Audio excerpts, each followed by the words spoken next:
Declaro abertos os trabalhos da sessão e solicito ao senhor secretário que nos faça a leitura da ata da sessão anterior.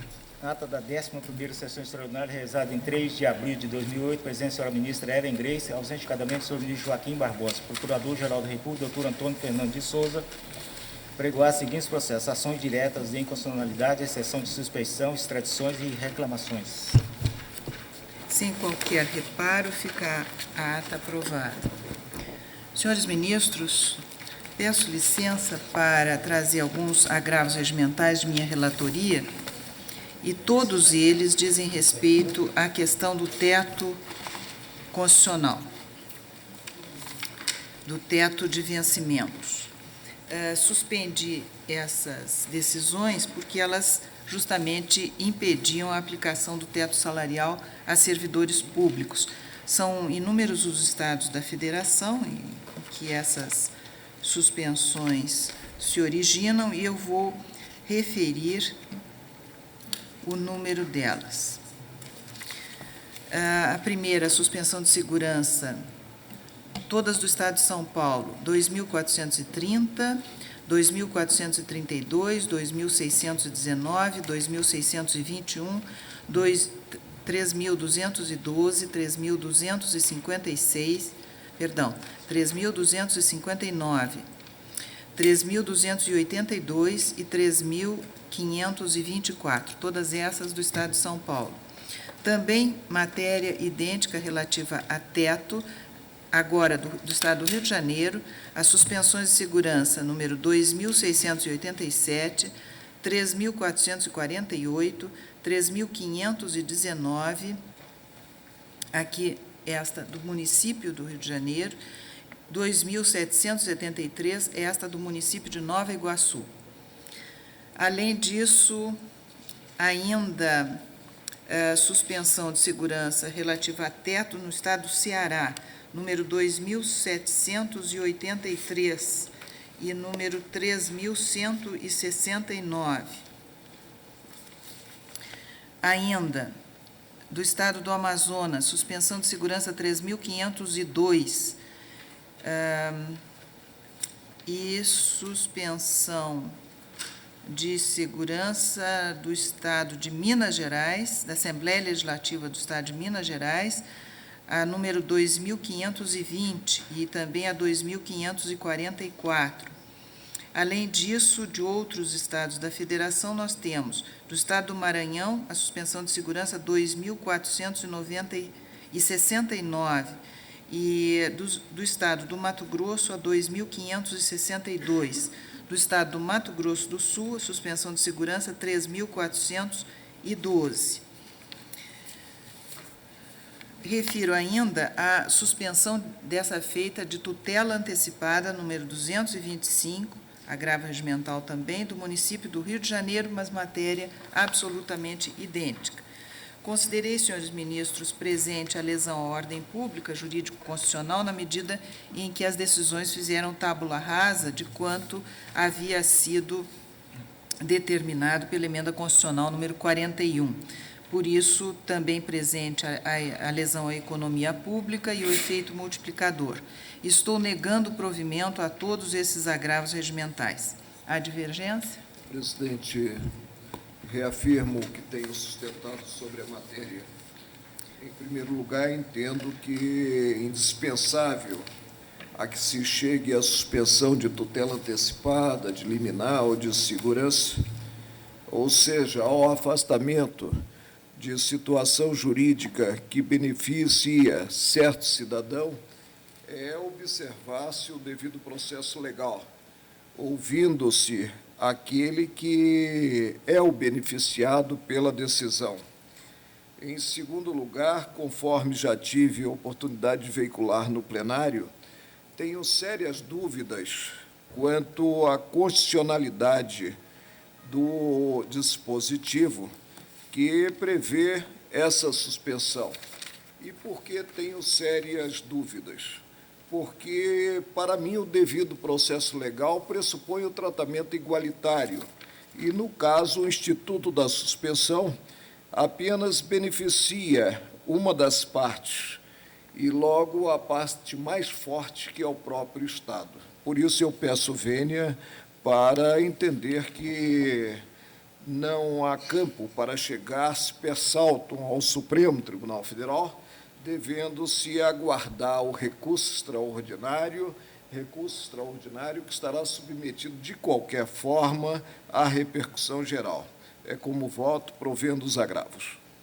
Proclamo o resultado. O tribunal, por maioria, negou provimento aos agravos, vencido o ministro Marco Aurélio, que, abrindo divergência, dava provimento aos mesmos. Senhores ministros, temos na sessão de hoje vários mandados de segurança e reclamações. Há uma em que há previsão de sustentação oral.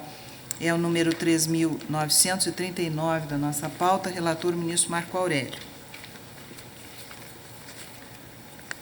Chama a julgamento, portanto, a reclamação 3.939, reclamante Luiz Cláudio Marcolino e reclamado município de São Paulo.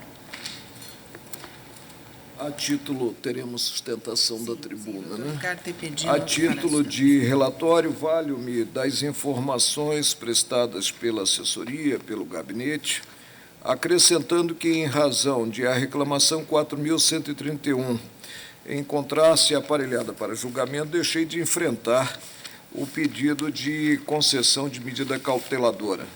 Na petição, pretende o reclamante anular o ato administrativo homologatório do pregão CEL SF 001-2005 e os contratos administrativos firmados entre a Prefeitura de São Paulo e os bancos Itaú e Bradesco em 16 de setembro de 2005 para a prestação de serviços de movimentação de conta e de pagamento de servidores municipais. Os estabelecimentos bancários teriam participado do certame na condição de acionistas adquirentes de instituições financeiras privatizadas pela União. Você me permite, desculpa interrompê-lo, é uma falha minha, é que a sustentação é do Dr. Tepedino e eu estou impedido. Perdão?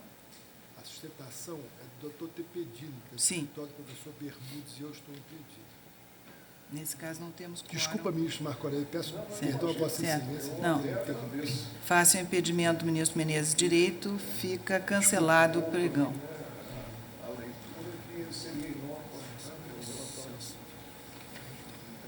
Ministro Marco Aurélio, eu creio que vamos esperar se o ministro Celso comparecer, nós retomamos o julgamento. Temos outras que tratam da mesma matéria, mas estimamos ouvir o doutor Tepedino. Pois é, por isso mesmo que eu chamei, como costuma o tribunal fazer, sempre em deferência aos senhores advogados, chamar primeiro os casos em que há sustentação oral.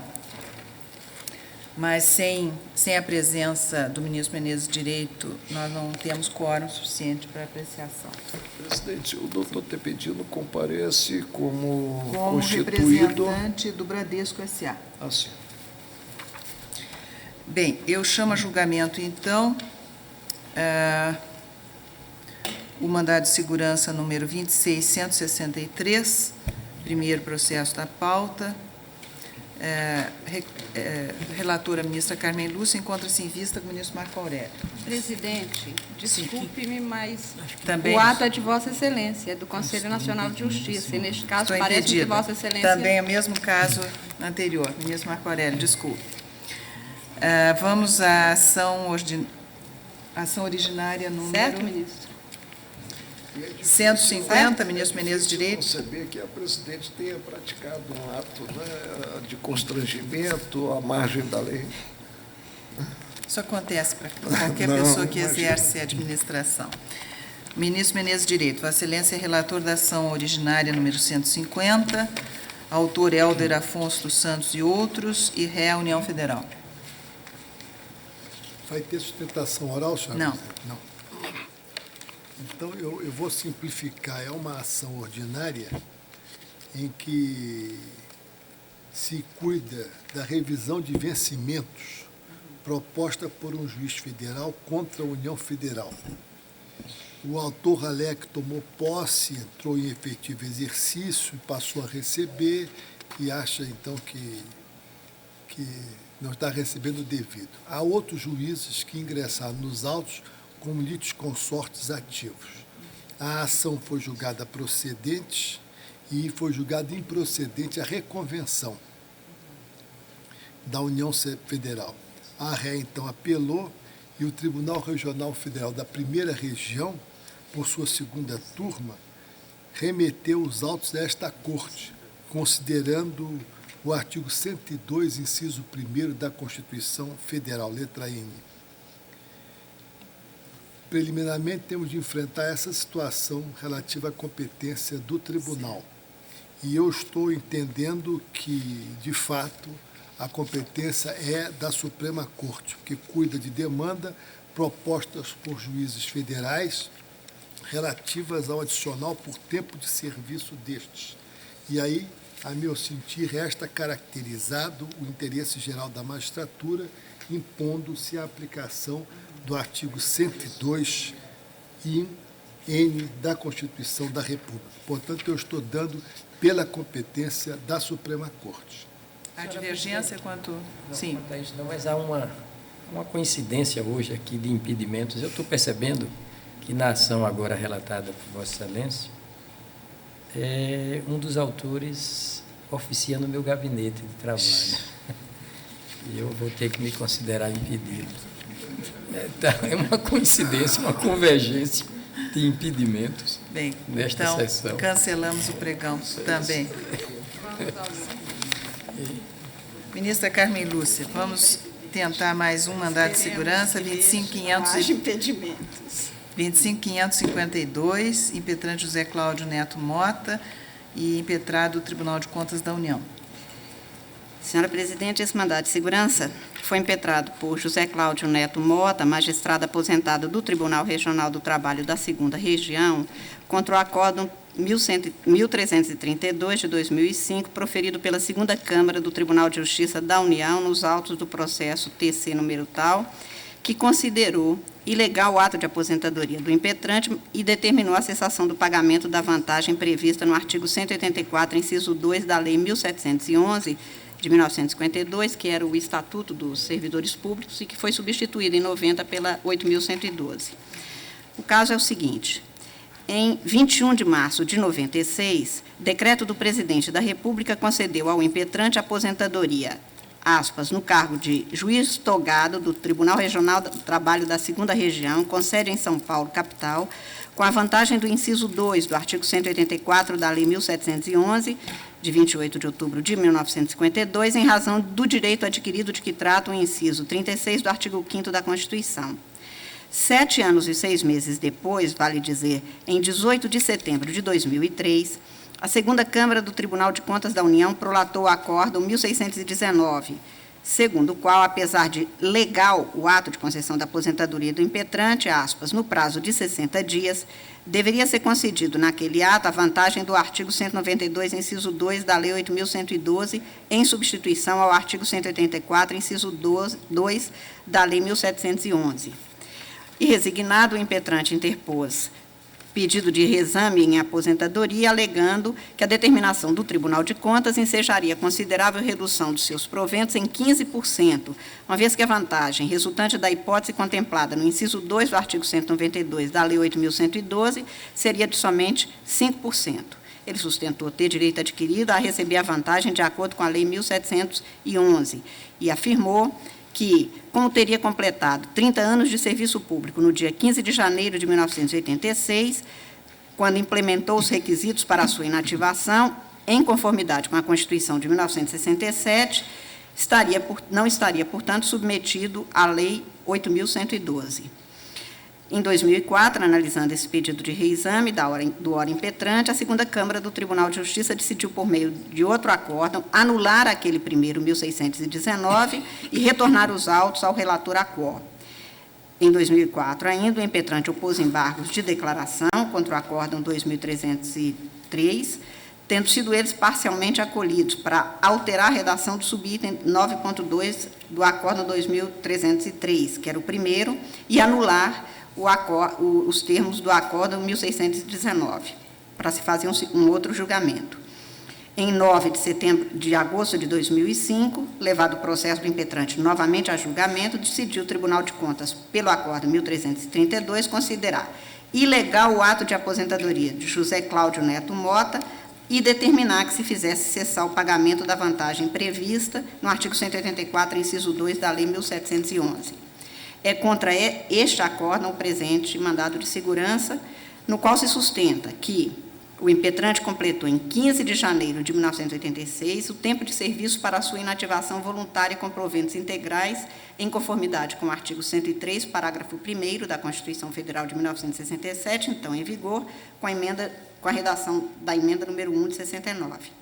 Relata ele que naquela data, 15 de janeiro de 1986, estava em vigor a Lei 1711 de 52, aspas, resultando incorporado ao patrimônio jurídico do ora impetrante de modo condicional, uma das vantagens previstas nos incisos 1 ou 2 do artigo 184 da lei em tela. E por isso ele afirma que, como ele era um dos mais antigos juízes de primeira instância, vinha atuando como magistrado de segunda, culminando por imposição de carreira a ser promovido para o cargo de juiz do Egrégio Tribunal Regional da Terceira Região, por decreto presidencial publicado em 13 de julho de 93, preenchendo assim a condição contemplada no inciso 2 do artigo 184 da Lei 1711.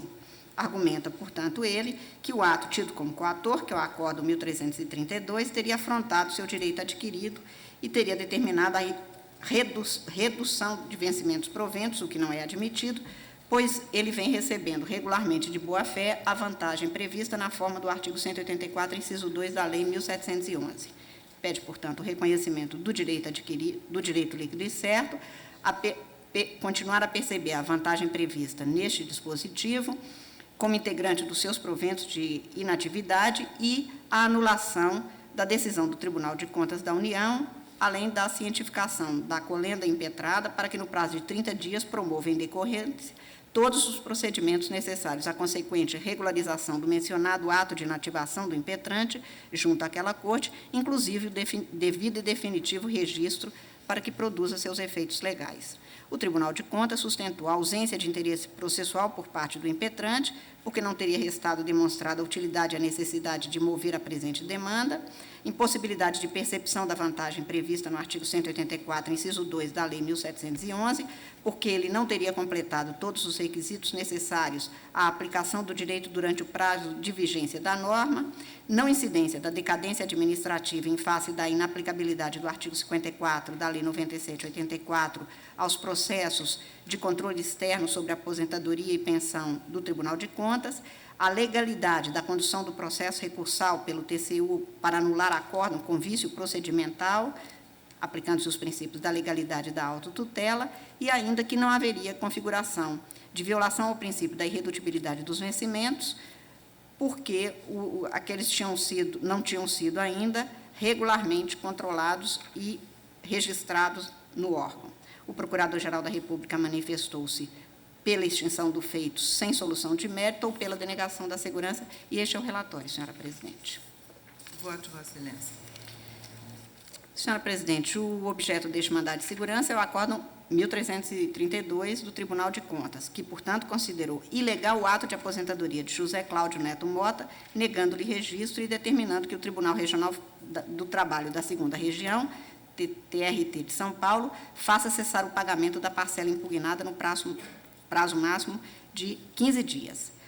O que se tem no caso é que o impetrante pretende que seja registrada a sua aposentadoria com reconhecimento da vantagem prevista no inciso 2 do artigo 184 da Lei 1711, que era o Estatuto dos Servidores Públicos, revogada como foi pela 8.112, que dispunha em seu artigo 184 que o funcionário que contar 35 anos de serviço será aposentado, 1, com provento correspondente ao vencimento ou remuneração da classe imediatamente superior. 2, com provento aumentado de 20%, quando ocupante da última classe da respectiva carreira. 3, com a vantagem do inciso 2, quando ocupante de cargo isolado, se tiver permanecido no mesmo durante 3 anos. Em 90, passou a vigorar a Lei 8.112, que revogou aquela primeira, dispondo em seu artigo 192. O servidor que contar tempo de serviço para aposentadoria com provento integral será aposentado, 1, com a remuneração do padrão de classe imediatamente superior àquela em que se encontra posicionado, 2, quando ocupante da última classe de carreira, com a remuneração do padrão correspondente, acrescida da diferença entre esse e o padrão da classe imediatamente anterior. E o artigo 250 dessa lei estabeleceu: o servidor que já tiver satisfeito ou vier a satisfazer dentro de 1 ano as condições necessárias para aposentadoria, nos termos do inciso 2 do artigo 184 do antigo Estatuto dos Funcionários Públicos Civis da União, Lei 1711, aposentar-se-á com a vantagem prevista naquele dispositivo. O impetrante explica que a vantagem resultante da hipótese contemplada no inciso 2 do artigo 192 da Lei 8.112 é de somente 5% e que, portanto, a determinação do Tribunal de Contas da União para que lhe fosse aplicada aquela lei não disposta na 1711 ensejaria a redução dos seus proventos em 15%. Ele ainda busca demonstrar que teria direito adquirido a ser aposentado com a vantagem prevista no artigo 184 da Lei 1711.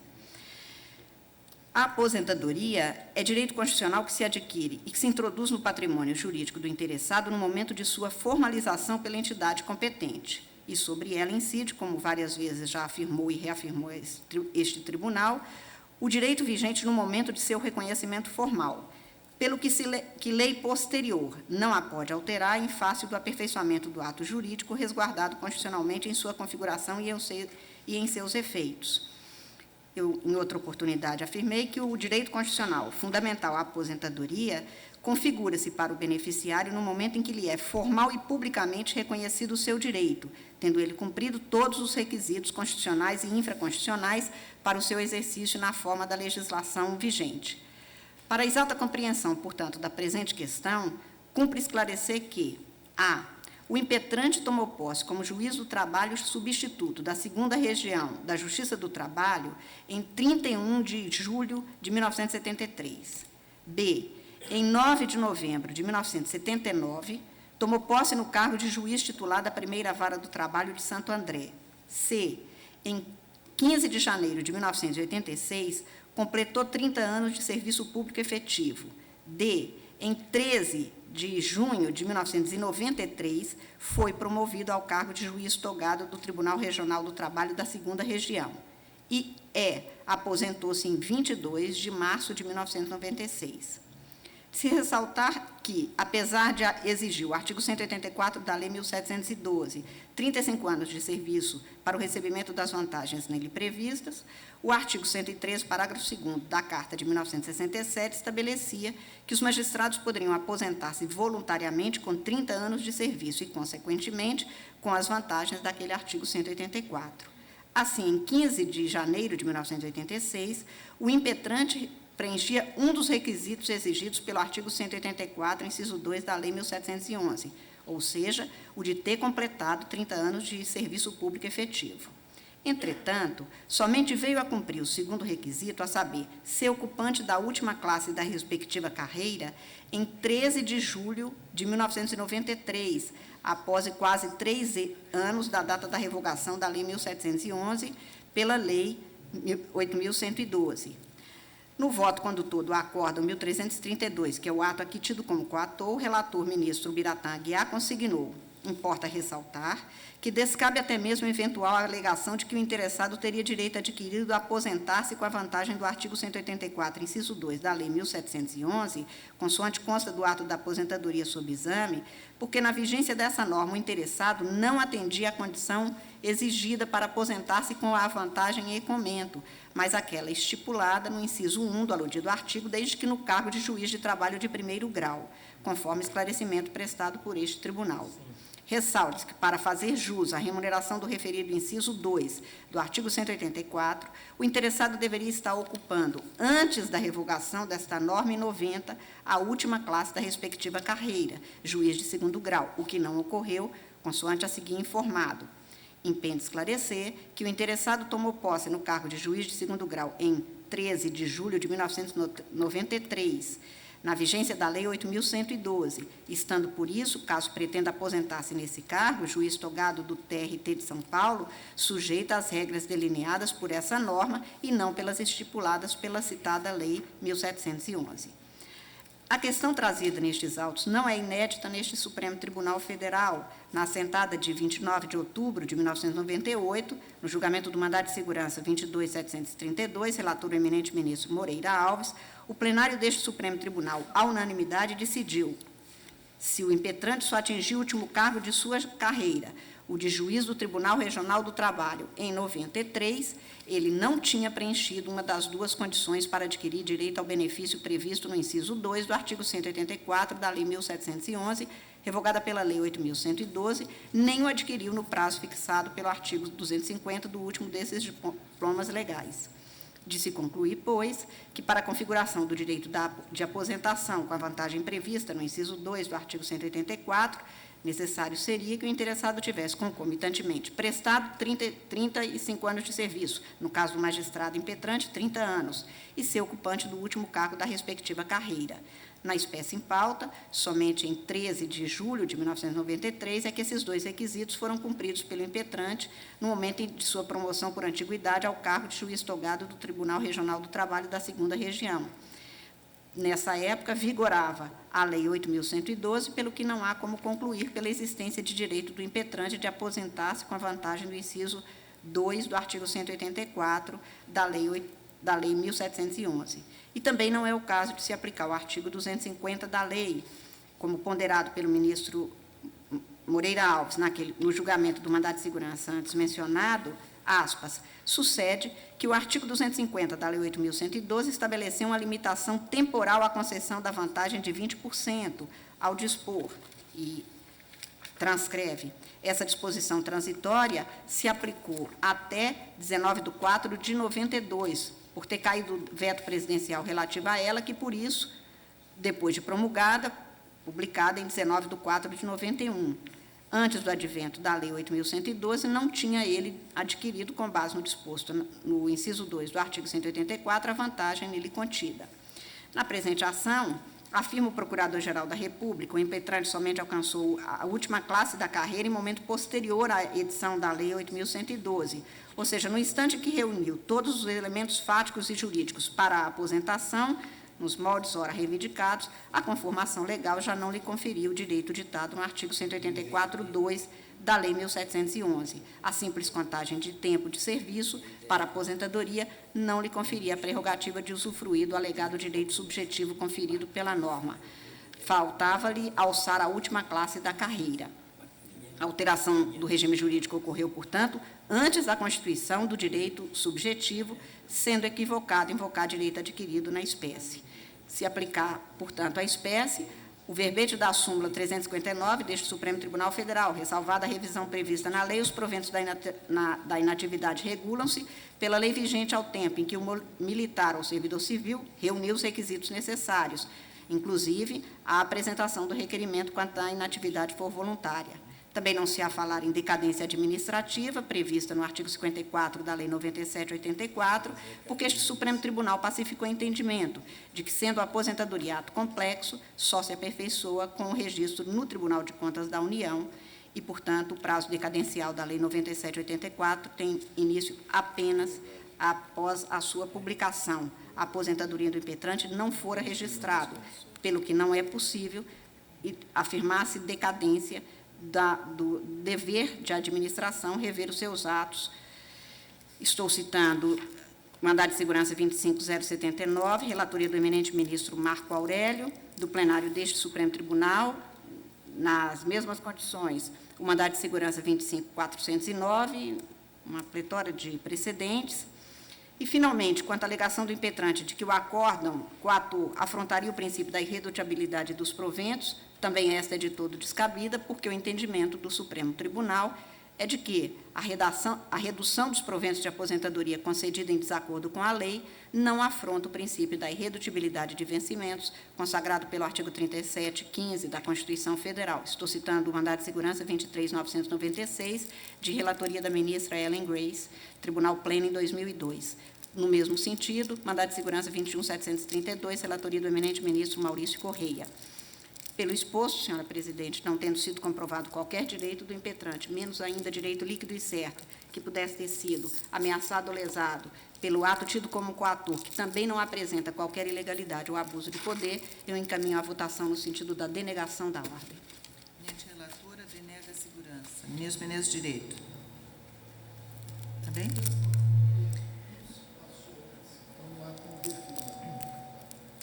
Ministro Eros Grau. Ministro Carlos Brito. Acompanho. Ministro Marco Aurélio. Presidente, persiste o interesse no julgamento do mandado de segurança, já que há um período que sofreu a glosa do Tribunal de Contas da União. Não há que se cogitar de decadência, porque quer se entenda a aposentadoria como ato complexo ou condicionado, não corre o prazo previsto na lei mencionada pelo impetrante, ou seja, não guarda sintonia com a hipótese o quinquênio previsto na lei que dispõe sobre o tempo para a administração pública tornar insubsistentes os atos. Quanto à matéria de fundo propriamente dita, tem-se que a regra já suplantada da Lei 1711/52, prevista no inciso 2º do artigo 184, pressupõe estar o servidor no último cargo da carreira, quando então ele passa a ter direito a mais 20% em termos de proventos considerados vencimentos percebidos em atividade. É certo que o impetrante esteve convocado ainda na vigência da Lei 1711/52 no Tribunal, creio, Regional do Trabalho da Primeira Região, que tive a honra da segunda. Porque há uma alusão, no parecer, a Tribunal Regional do Trabalho Carioca, que tive a honra de integrar de 1978 a 1981. Mas a exigência legal é outra, é estar realmente a ocupar cargo situado no topo da carreira. E essa condição não foi atendida quando ainda em vigor a 1711/52, superada pela nova lei relativa aos servidores públicos, 8.112/90. Acompanho a relatora indeferindo a ordem após rejeitar, portanto, a preliminar de falta de interesse de agir. Também eu acompanho o voto da eminente relatora e proclamo o resultado. O tribunal, à unanimidade, denegou a ordem nos termos do voto da relatora. Senhores ministros, eu vou pedir licença para relatar alguns casos que são de minha responsabilidade, que estão incluídos em listas. A lista número 1 diz respeito a agravos regimentais em agravos de instrumento. Em todos esses casos, eles começam com o agravo número 627.366 do Rio de Janeiro e termina-se a lista no número 706.306 de São Paulo. O que aconteceu foi a ausência de peça obrigatória ou essencial à verificação da tempestividade do recurso extraordinário. Por isso, estou negando provimento aos agravos. Há divergência? Proclamo o resultado. O tribunal, à unanimidade, negou o provimento aos agravos. Passo à lista número 3, senhores ministros. São agravos regimentais também em agravos de instrumento, só que, nestes casos, não houve ataque aos fundamentos da própria decisão agravada. O primeiro deles é o número 677.684 de São Paulo, e o último 704.450, lista número 3. Eu estou negando o provimento, já que não houve ataque ao fundamento da decisão agravada. Há divergência? O tribunal, unanimidade, negou o provimento aos agravos. Passo agora, senhores ministros, à lista número 6. São agravos regimentais em agravos de instrumento. Eu entendo, nestes casos, que começam com o agravo número 625.567 do Rio de Janeiro e conclui no 666.931 de São Paulo, nestes casos, entendo incabível a interposição de agravo regimental contra acórdão proferido pelo plenário desta Corte. Por isso, eu não estou conhecendo destes agravos. Há divergência? O tribunal, por unanimidade, não conheceu dos agravos. Lista número 7, senhores ministros. Trata-se de embargos de declaração em agravos de instrumento. Neste caso, o ministro Marco Aurélio vai divergir, porque eu estou conhecendo e recebendo como agravos regimentais, e a eles negando provimento. Esses embargos de declaração começam, a lista número 7, com o número 666-139 do Rio Grande do Sul, e conclui-se no 705-554 de São Paulo. Nestes casos todos, esteve ausente no instrumento peça obrigatória ou essencial à verificação da tempestividade do recurso extraordinário. Portanto, feita a conversão, eu nego o provimento ao agravo regimental.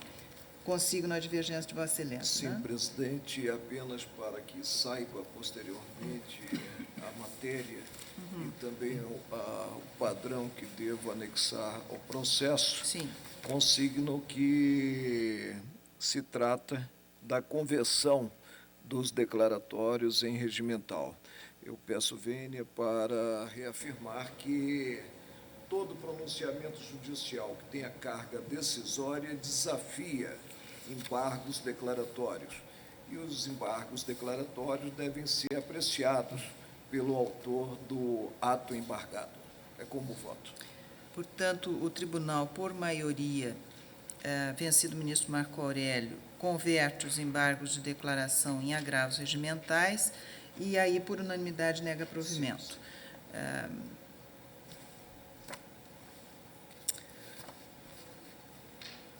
Senhores ministros, agora a lista número 8 diz respeito a embargos de declaração em agravos de instrumento, que também estou recebendo, ministro Marco Aurélio, como agravos regimentais e negando provimento.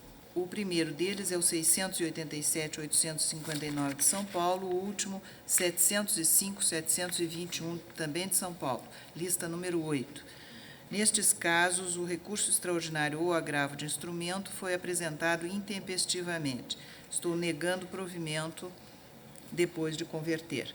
Então, consigna-se que o ministro Marco Aurélio... O agravo de instrumento seria extemporâneo. Seria. Sim, sim. No caso, os agravos são Fico extemporâneos. vencido na conversão e juntarei justificativa de voto e, no mais, acompanho Vossa Excelência. Proclamo o resultado. O tribunal, por maioria, vencido o ministro Marco Aurélio, converteu os embargos de declaração em agravos de instrumento e, por unanimidade, a eles negou provimento. Agora, senhores ministros, lista número 10. Lista número 10 diz respeito a embargos de declaração em agravos regimentais, em agravos de instrumento rejeitados. Ela começa com os embargos número 624-139 do Ceará e se conclui no 671-166 de São Paulo, lista número 10. Nestes casos, não havia, não se verifica no acórdão embargado qualquer omissão, contradição, obscuridade ou erro material. Portanto, os embargos são rejeitados. Sem divergência, o tribunal, à unanimidade, rejeitou os embargos. Retorno agora à lista número 4, que são agravos regimentais em agravos de instrumento. Ela tem início no 639.538 e se conclui com o 706.986 de Minas Gerais. Nestes casos, todos, ausente procuração outorgada ao subscritor do agravo regimental em agravo de instrumento, e isso torna o recurso inexistente, por isso deles não conheço. A divergência, o tribunal, por unanimidade, não conheceu dos agravos regimentais. Agora, então, a lista número 9, senhores ministros, embargos de declaração em agravos de instrumento. Começa com o número 670.513 de Pernambuco e conclui-se com o número 704.901 do Espírito Santo. Em todos esses casos, também ausente procuração outorgada ao subscritor do agravo regimental em agravo de instrumento. Por isso, eu não conheço destes embargos. Sem divergência, o tribunal decidiu não conhecer dos embargos. A lista agora número 11. Ela começa com os embargos de declaração no agravo regimental, no agravo de instrumento 625.561 e conclui-se com os 666, 697 do Rio de Janeiro.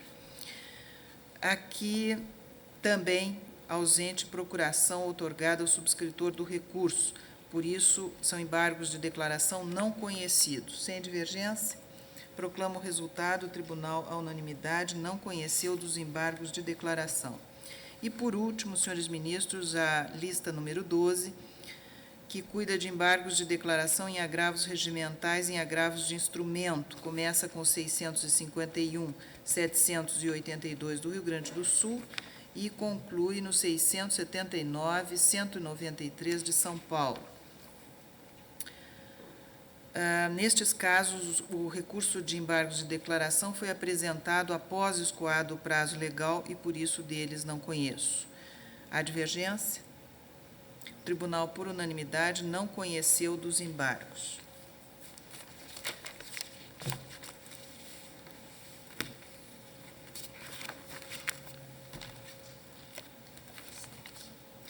Ministro Menezes Direito, Vossa Excelência é relator do conflito de competência 7.456, suscitante o Tribunal Superior do Trabalho, suscitado o Superior Tribunal de Justiça.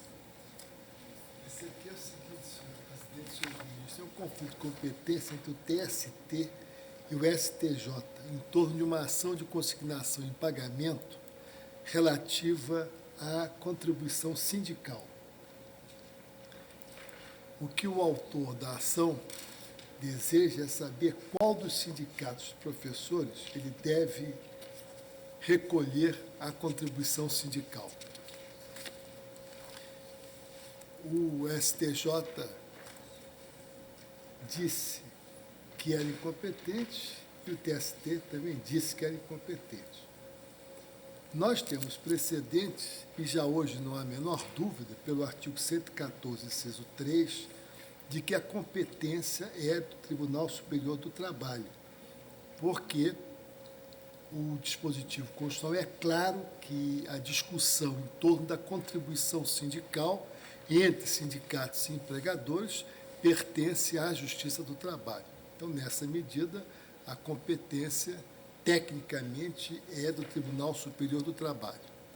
O que me chama a atenção é o precedente que foi relator o ministro Carlos Aires Brito, no sentido de que a competência para as ações de indenização devem ser da Justiça do Trabalho, preservada por uma questão de competência e de política judiciária aquelas ações que já teriam sentença, para evitar que volte tudo para trás. A meu sentir, nesse caso, deve-se aplicar também o mesmo princípio, ou seja, se já está em grau de recurso, deve manter-se a competência do Superior Tribunal de Justiça. Diga-se que lá naquela alta Corte de Justiça, quando se tratava de contribuição sindical decorrente de convenção coletiva, já se dava a competência da Justiça Comum Ordinária.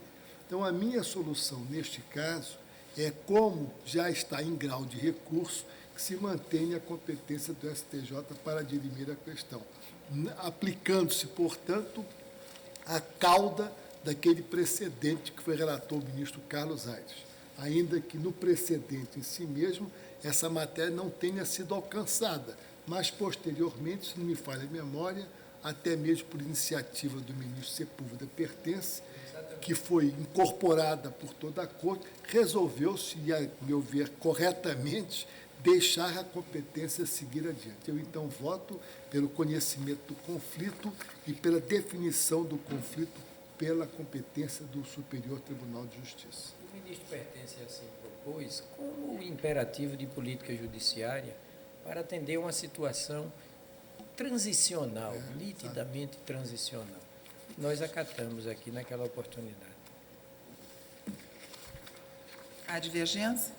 Presidente, Sim, ministro Macarena. muito embora o plenário esteja funcionando com um número que é próprio do número de turma, eu reafirmo o que veiculei quando apreciado o caso que gerou o precedente. Nós estamos diante de uma matéria alusiva à competência considerado tema de fundo, considerado, numa redundância praticamente, a própria matéria, incompetência, portanto, absoluta e regida pela Constituição Federal. Em termos de direito, resisto muito ao pragmatismo, ao enfoque consideradas as consequências práticas. E, em se tratando de incidência de norma constitucional, tem-se a imediatidade, e essa imediatidade deve ser observada. Por isso, reafirmando, perdoe-me, o ministro não integrava, eu penso que ainda não integrava, já integrava o Supremo, não. Reafirmando que tive a oportunidade de sustentar, quando apreciado um caso sob a relatoria, que foi o caso alusivo à indenização por danos morais, não foi, ministro? A responsabilidade do empregador, né? Por danos materiais e morais, né? Por danos materiais e morais resultantes de uma relação de emprego. Exato. Reafirmando o entendimento, eu peço vênia ao ministro Carlos Alberto Menezes Direito para concluir pela competência da Justiça do Trabalho. Proclamo o resultado. O tribunal conheceu do conflito de competência e, por maioria, nos termos do voto do relator, afirmou a competência do Superior Tribunal de Justiça, vencido o ministro Marco Aurélio, que reafirmava a competência da Justiça Trabalhista.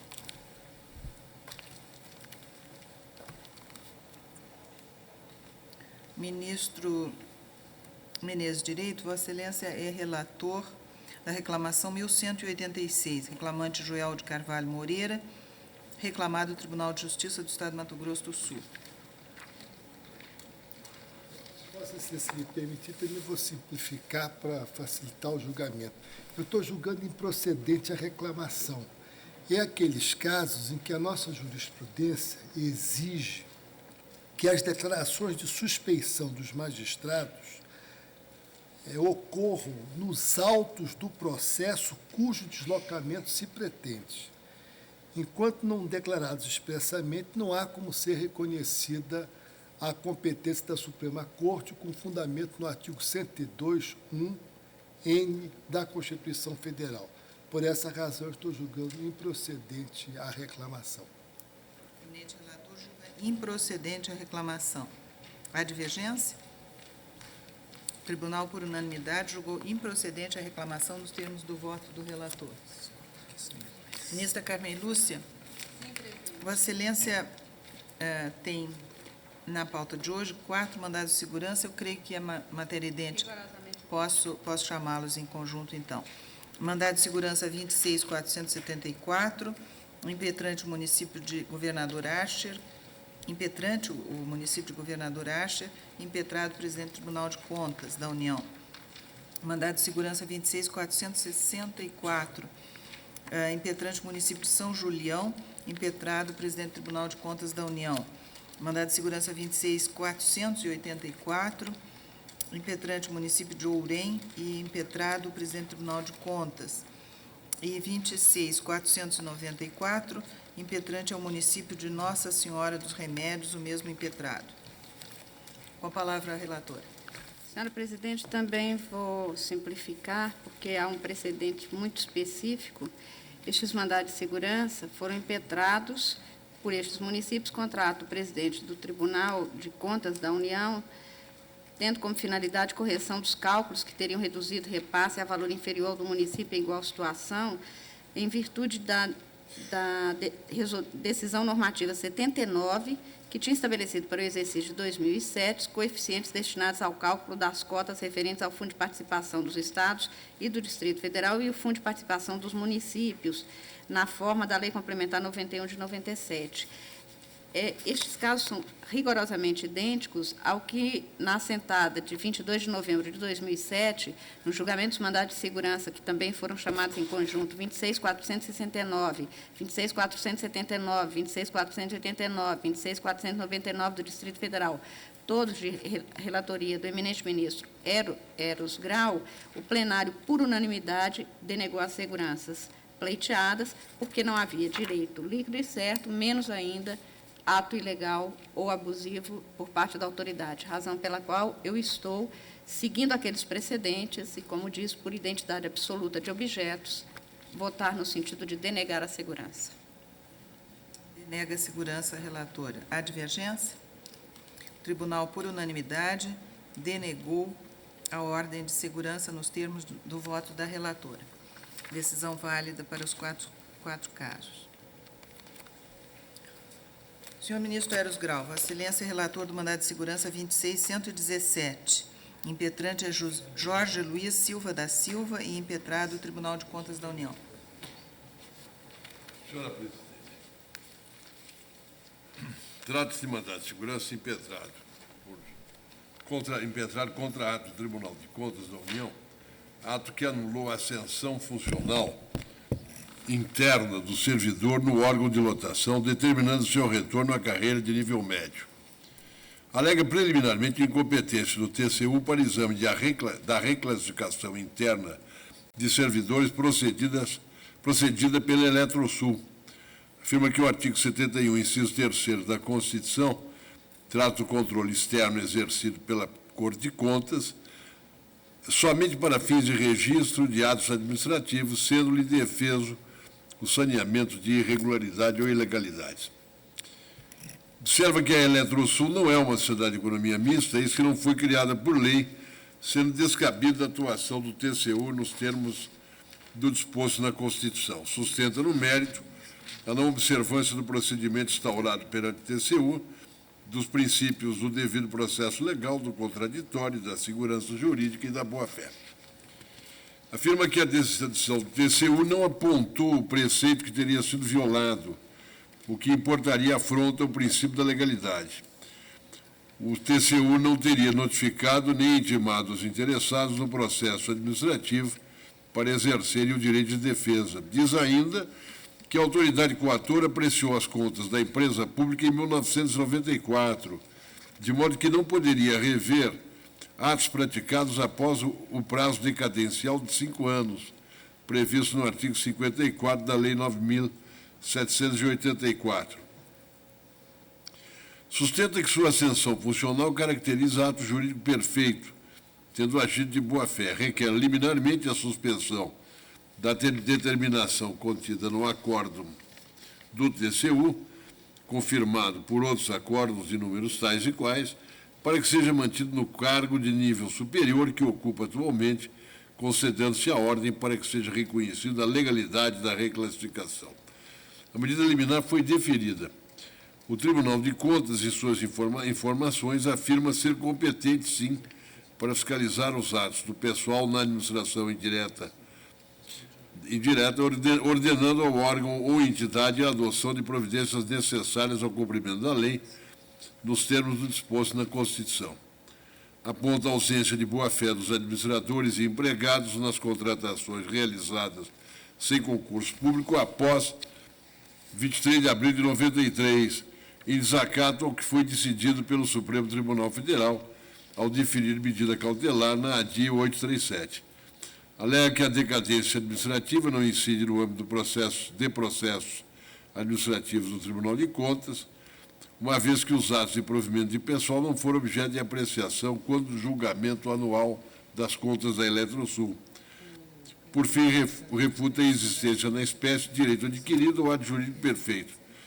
O Ministério Público opina pela denegação da ordem, afirma ser inconstitucional após o julgamento da medida cautelar na ADI 837 qualquer forma de provimento derivado no âmbito da administração pública federal, o que inclui as entidades da administração indireta. Por isso, não haveria que falar-se em boa-fé, segurança jurídica ou ato jurídico perfeito. Quanto à decadência administrativa, afirma que ela não se aplica aos procedimentos de controle externos do TCU, regidos por lei própria. Por fim, observo que os interessados participaram do procedimento instaurado pelo Tribunal de Contas, nele interpondo diversos recursos. É o relatório, senhora presidente. O voto de Vossa Excelência. Discute-se nesse mandado de segurança acórdão do TCU que anulou a contratação do impetrante para cargo de nível superior na Eletrosul, sob o argumento de que o ato consubstanciaria reclassificação funcional. Analiso as preliminares suscitadas na inicial. A Constituição do Brasil estabelece, no seu artigo 71, inciso 3, a competência do TCU para apreciar, com finalidade de registro, a legalidade dos atos administrativos atinentes ao pessoal da administração pública direta e indireta. Nesse sentido, decisão desta Corte, no mandado de segurança 25.092, relator, o ministro Carlos Veloso. Eu estou transcrevendo aqui para deixar vincada a afirmação de que as empresas públicas e sociedades de economia mista integrantes da administração indireta estão sujeitos à fiscalização do Tribunal de Contas, não obstante seus servidores estarem sujeitos ao regime seletista. Fecho aspas. A circunstância, digo eu, da Eletrosul não ter sido criada por lei não afasta a competência do Tribunal de Contas, nem lhe retira o caráter de sociedade de economia mista. Veja-se, a propósito, o mandado de segurança 24.249, de que fui relator, no qual se cuidou do conceito de sociedade de economia mista nos contextos específicos do Decreto-Lei 200 e da Lei de Sociedades Anônimas. Leio o seguinte trecho da emenda. Para os efeitos do disposto no artigo 37, inciso 17 da Constituição, são sociedades de economia mista aquelas, anônimas ou não, sob o controle da União, dos Estados-membros, do Distrito Federal ou dos municípios, independentemente da circunstância de terem sido criadas por lei. Quanto à Eletrosul, em especial, veja-se a decisão monocrática do ministro Marco Aurélio, no MS 26010, que tem por objeto outras reclassificações procedidas no âmbito daquela sociedade. Passo ao mérito da impetração. Para dizer que o presente mandado de segurança é análogo ao MS 26.353, também relator o ministro Marco Aurélio, julgado na sessão plenária do dia 6 de julho de 2007. O precedente dizia respeito a atos praticados no âmbito da Empresa Brasileira de Correios e Telégrafos, empresa pública da União. Aqui tratamos da Eletrosul, sociedade de economia mista que se dedica igualmente à prestação de serviço público. Naquele precedente, o ministro relator confirmou a ausência do contraditório no procedimento instaurado perante o Tribunal de Contas. A informação prestada pelo TCU nesses autos, no entanto, aponta intensa participação dos empregados interessados da Eletrosul no decorrer da representação. Os empregados interpuseram pedido de reexame da decisão que determinou o reenquadramento funcional. Bastaria tanto para afastar a alegação de afronta aos princípios da ampla defesa e do contraditório.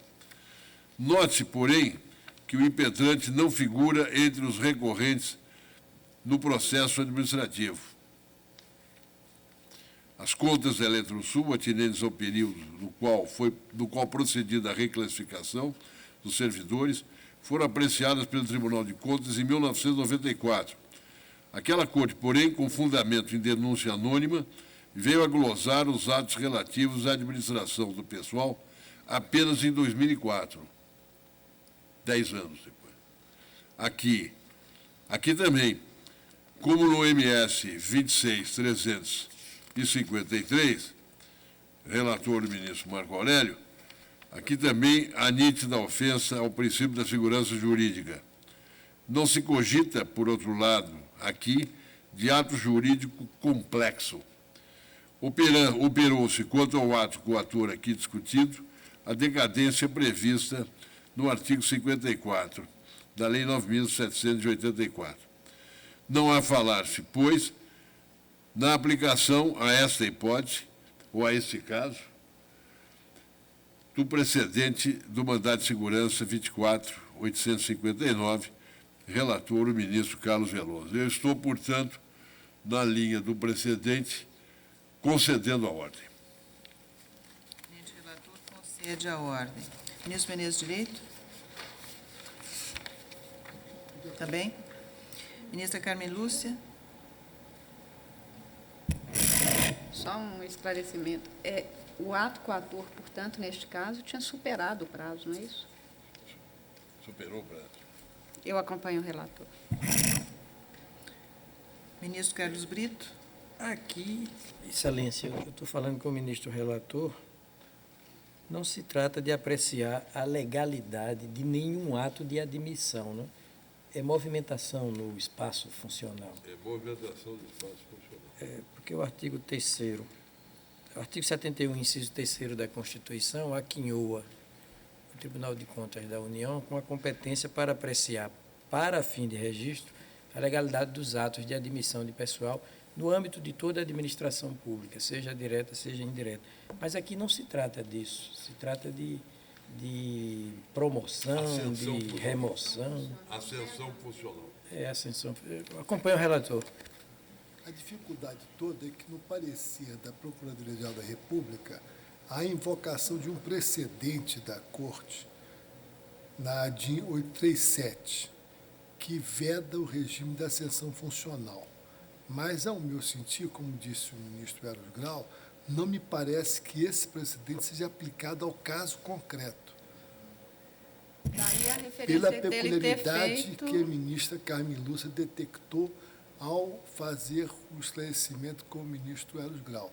Se não tivesse essa peculiaridade, nós não teríamos condições de suplantar a ADIM 837. Mas o ministro Eros Grau, que examinou os autos, identificou essa peculiaridade que afastaria a aplicação do precedente. No caso de ascensão, há um outro problema, não é, ministro? É que os atos praticados por ele, já que não é de admissão, seriam de um servidor de fato naquele cargo.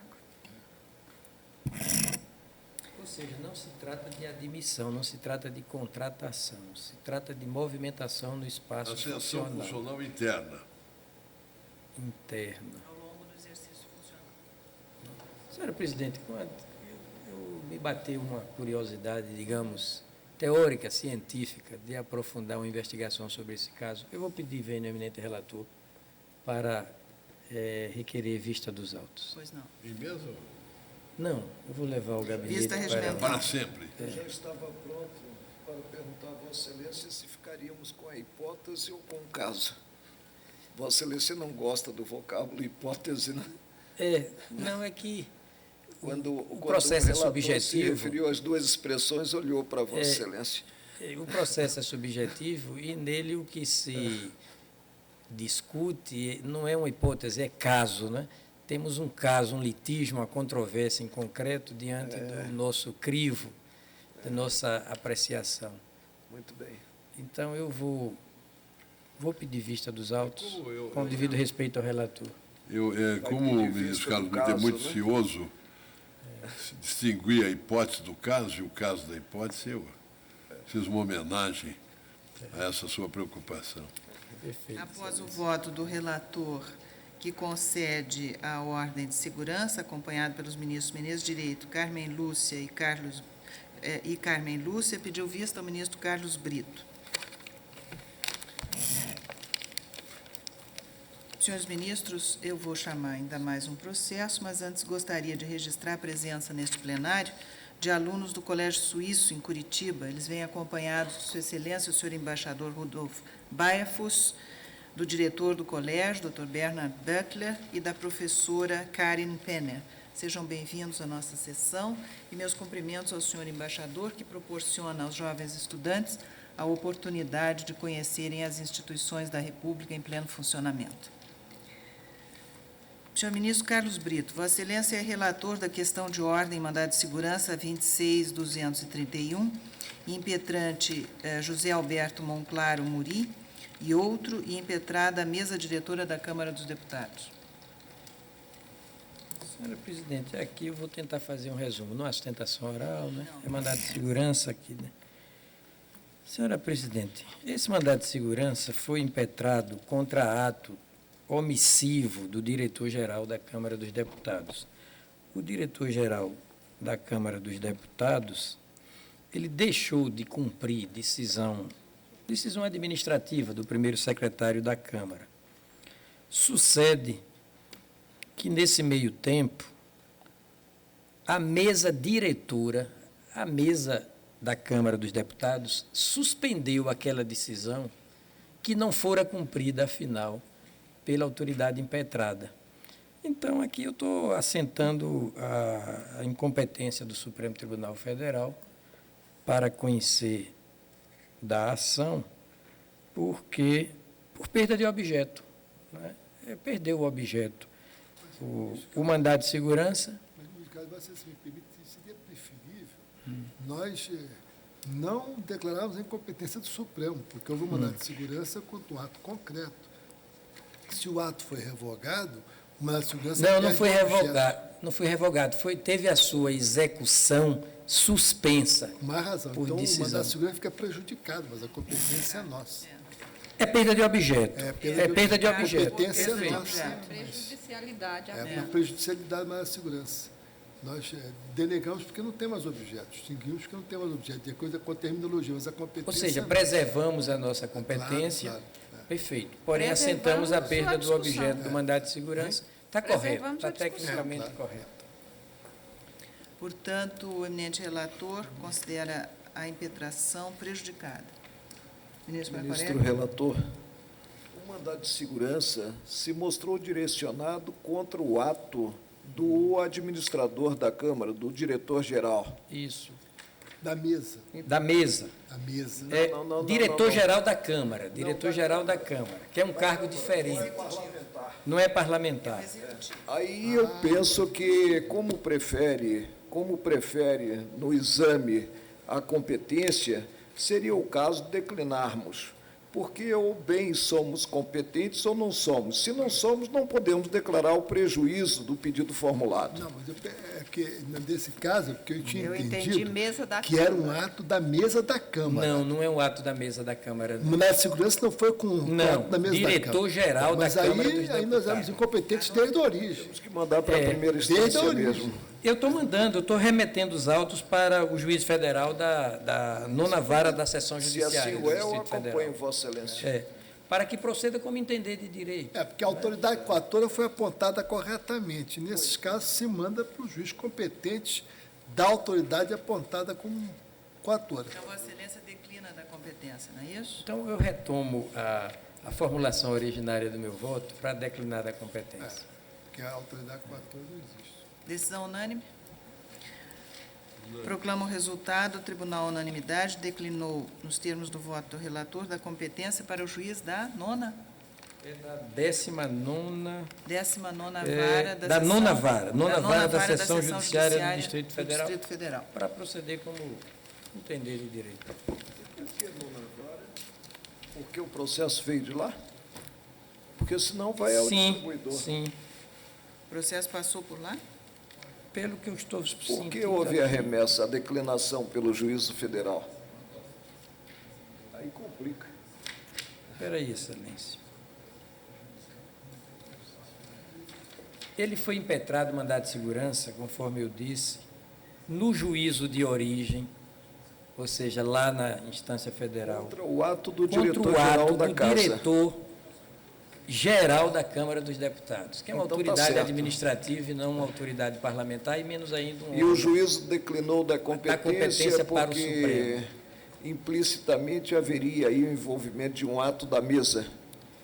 Mas quando a mesa baixou o ato, o fez para suspender a execução daquele...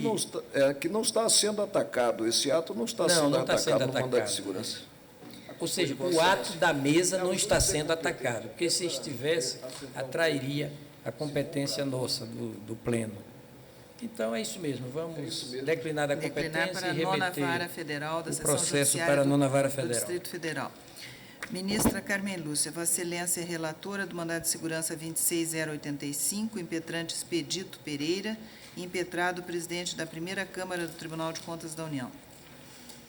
Presidente, esse mandado de segurança foi impetrado por Expedito Pereira, contra ato do ministro relator Guilherme Palmeira e do presidente da primeira Câmara do Tribunal de Contas, que no acórdão TCU 1329 teriam cassado a aposentadoria do impetrante e determinado a devolução do quanto recebido a título de incorporação no total de R$ 188.834,44, por ser, afirma ele, supostamente ilegal, haja vista ter sido disfarçadamente computado o tempo de serviço concomitante ao período onde o mesmo ocupava cargo de professor do Cefet.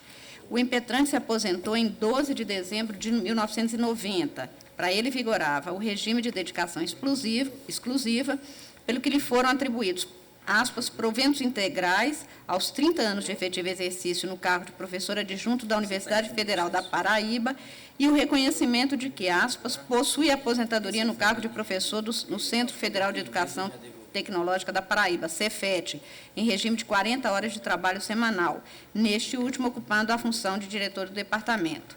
No acórdão questionado, na presente ação, o Tribunal de Contas entendeu ser ilegal, aspas, a utilização de um mesmo período de exercício em função comissionada junto ao Cefet da Paraíba para efeito de concessão concomitante da vantagem do artigo 193 da Lei 8.112 pela Universidade Federal da Paraíba e também de quintos por aquele Centro Federal de Ensino. O impetrante alega que sua aposentadoria teria obedecido ao artigo 37, inciso 16, alineado da Constituição, que permite a acumulação de 2 cargos de professor, e que o Tribunal de Contas não teria respeitado os princípios da legalidade, direito adquirido e ato jurídico perfeito. Argumenta que o ato teria desrespeitado os princípios do contraditório e da ampla defesa e sustenta que a decisão atacada teria ainda contrariado a súmula 106 do Tribunal de Contas. Informa que a precariedade de sua saúde tomou tal rumo que teria ocasionado a conversão de sua aposentadoria por tempo de serviço em aposentadoria por invalidez, situação reconhecida pela União, cita as portarias, sendo os valores a ela correspondentes isentos da incidência de imposto de renda, conforme a lei faculta ao portador de cardiopatia grave. Eu deferia liminar apenas para que fosse mantida, aspas, por enquanto, a aposentadoria do impetrante, bem como a suspensão da devolução dos valores supostamente recebidos indevidamente. O Tribunal de Contas informou que tinha julgado separadamente cada ato concessivo de aposentadoria, que a acumulação dos 2 cargos privativos de professor somente seria compatível se houvesse compatibilidade de horários, o que no caso não existia, porque o impetrante acumulava cargos que exigiam cada um cumprimento de 40 horas semanais, cita a jurisprudência do Supremo, que o direito à aposentadoria integral, nos termos do artigo 43b da Constituição, somente seria possível se ele tivesse trabalhado 30 anos em atividade exclusiva de magistério, também citando a jurisprudência do Supremo, a impossibilidade de utilização de um mesmo período de exercício em função comissionada junto ao Cefet, para efeito de concessão concomitante da vantagem, concedida pela Universidade Federal da Paraíba, e também de quintos, concedida pelo Cefet. Essa acumulação seria vedada pelo artigo 193, parágrafo 2º da Lei 8.112. Contestou a ocorrência de direito adquirido, o ato jurídico perfeito ou coisa julgada, e também a ausência de contraditório e de violação ao devido processo legal. O Procurador-Geral da República manifestou-se pela concessão parcial da ordem, apenas para que se garanta ao impetrante o direito de conservar em seu patrimônio as importâncias percebidas de boa-fé. Este é o relatório, senhora presidente. O voto de Vossa Excelência. Senhora presidente, o acórdão contra o qual se insurge o impetrante considerou ilegal e recusou registro à aposentadoria, determinando-se a cessação do pagamento dos proventos e o ressarcimento dos valores no total de R$ 180.834,44. E no acórdão questionados, o Tribunal de Contas da União adotou os seguintes fundamentos. A. Indevida acumulação dos cargos de professor adjunto da Universidade Federal da Paraíba e do Centro Federal de Formação Tecnológica, Cefet, Paraíba, no período de 12 de 12 de 1990 a 17 de 2 de 1991, e, por consequência, a impossibilidade de se computar simultaneamente o indigitado período para efeito de aposentadoria em ambos os cargos. B. A ilegalidade na utilização de um mesmo período de exercício na função comissionada junto ao Cefet para efeito de concessão concomitante da vantagem do artigo 193 da Lei 8.112, pela Universidade Federal da Paraíba, e dos quintos pelo Cefet. C, a necessidade de devolução dos valores irregularmente percebidos pela utilização ilícita de tempo de serviço de função comissionada exercida em outro cargo, em outro órgão, também lá computada igual período para o fim, e a insuficiência do tempo de serviço em funções de magistério, 29 anos e 29 dias para a aposentadoria integral aos 30 anos. Eu vou passar rapidamente por cada um dos itens.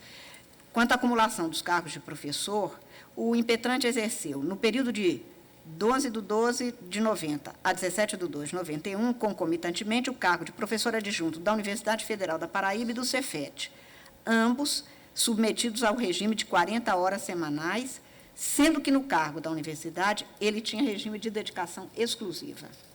Apesar de a Constituição autorizar no artigo 37, inciso 16, a linha A, a acumulação de 2 cargos de professor, tem-se que ela se condiciona à compatibilidade de horário, exigência que é repetida no artigo 112, parágrafo 2º da Lei 8.112, que dispõe, ressalvados os casos previstos na Constituição, é vedada a acumulação remunerada de cargos públicos. Parágrafo 2º, a acumulação de cargos, ainda que ilícita, fica condicionada à comprovação da compatibilidade de horários.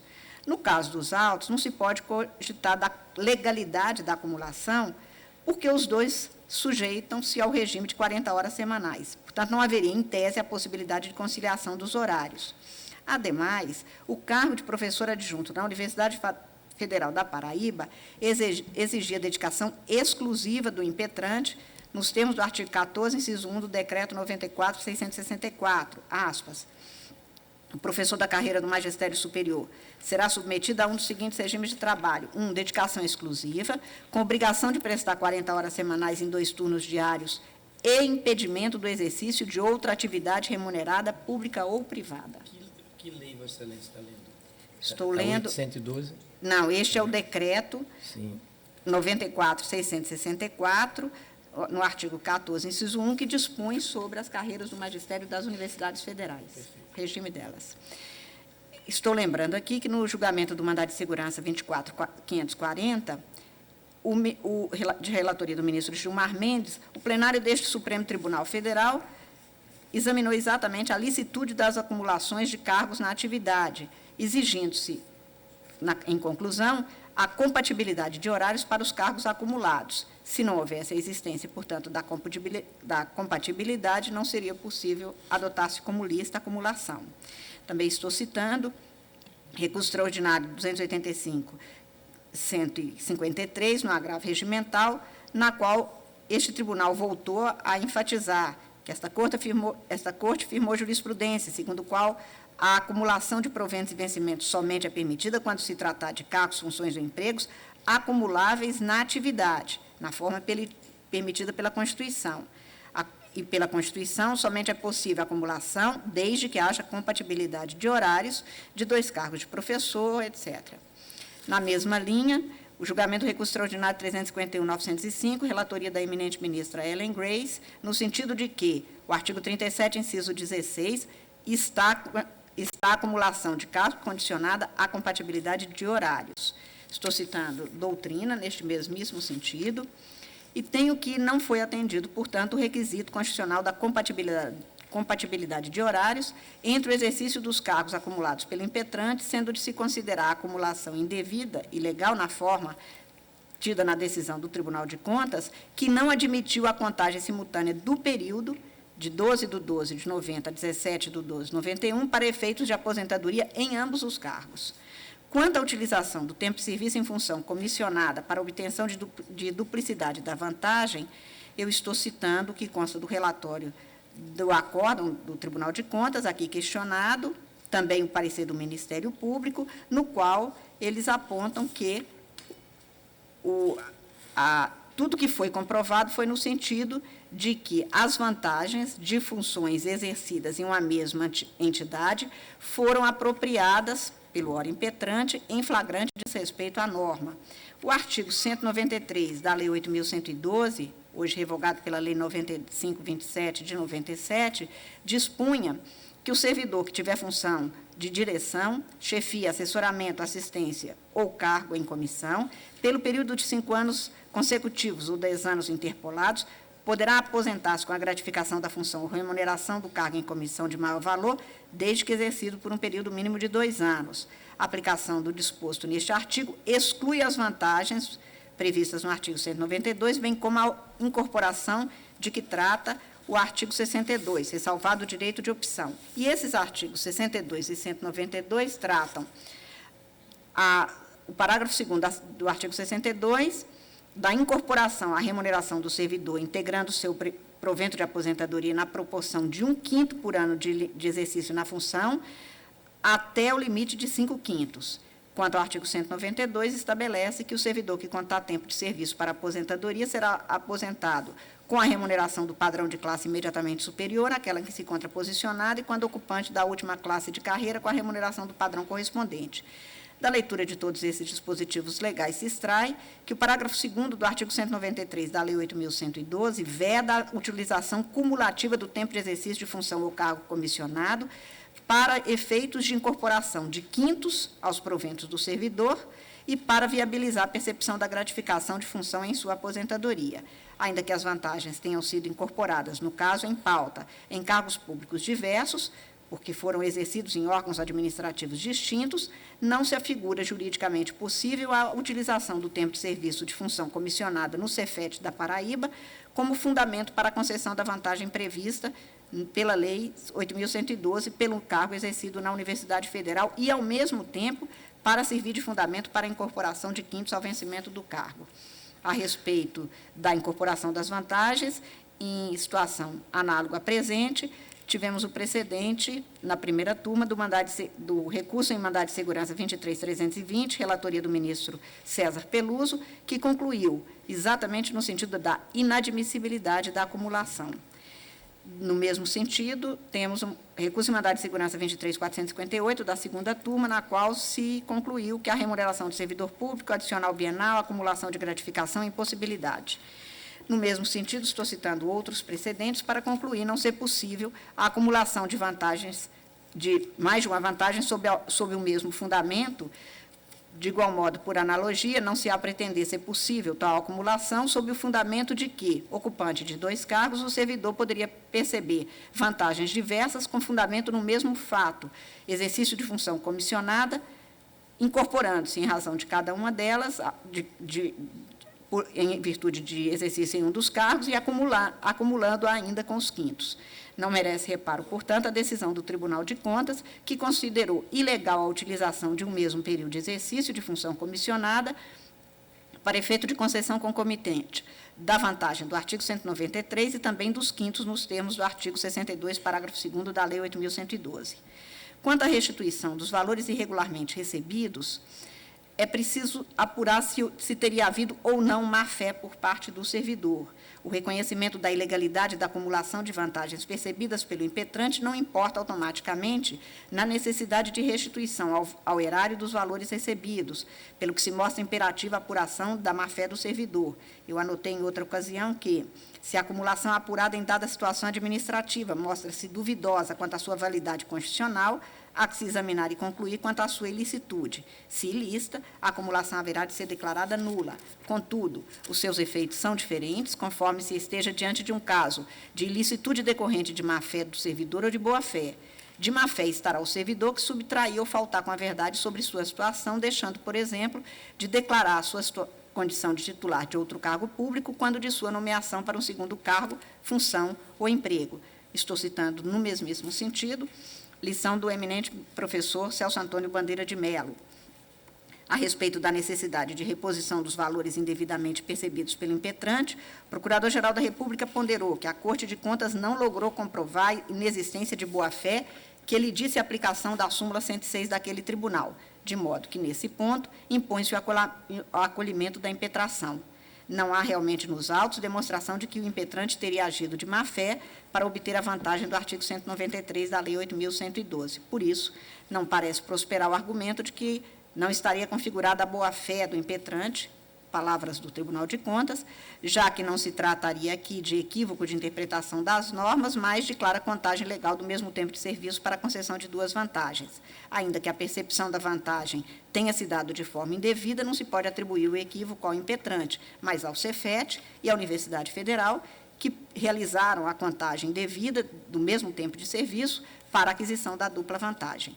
A má-fé não pode ser presumida, razão pela qual não se pode admitir, seja o impetrante submetido ao ônus de restituir o que recebeu indevidamente, porque tal situação apenas se mostraria viável se o Tribunal de Contas demonstrasse ter o impetrante agido dolosamente com o objetivo de induzir as instituições em erro, o que não se deu na espécie. Estou citando no mesmo sentido lições do professor Adilson Dallari, segundo o qual a boa-fé é elemento externo do ato e, portanto, é impossível prescritar o pensamento, mas é possível, sim, aferir a boa ou a má-fé pela circunstância do caso concreto, por meio da observação de um feixe convergente de indícios.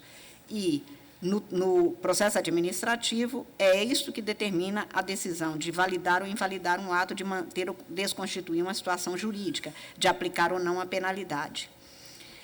Estou citando outros doutrinadores para concluir que, por isso, conquanto não seja possível a manutenção da vantagem legalmente percebida pelo impetrante, não se lhe há de impor a restituição do motante que recebeu de boa-fé até a data da prolação do acórdão pelo Tribunal de Contas e de sua notificação. A situação fática descrita nos autos conduz à aplicação da súmula 106 do Tribunal de Contas da União, que dispõe, aspas, o julgamento pela ilegalidade das concessões de reforma, aposentadoria e pensão não implica por si só a obrigatoriedade de reposição das importâncias já percebidas de boa-fé até a data do conhecimento da decisão pelo órgão competente.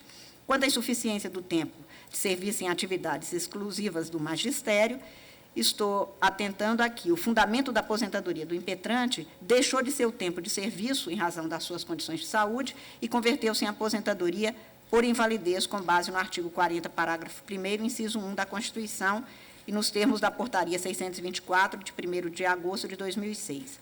Quanto ao desrespeito aos princípios da ampla defesa devido ao processo legal e do direito adquirido, estou citando a alentada jurisprudência deste Supremo Tribunal Federal, segundo o qual, no julgamento da legalidade de concessão de aposentadoria ou pensão, no exercício do controle externo que lhe atribui a Constituição, o Tribunal de Contas não está jungido a um processo contraditório ou contestatório.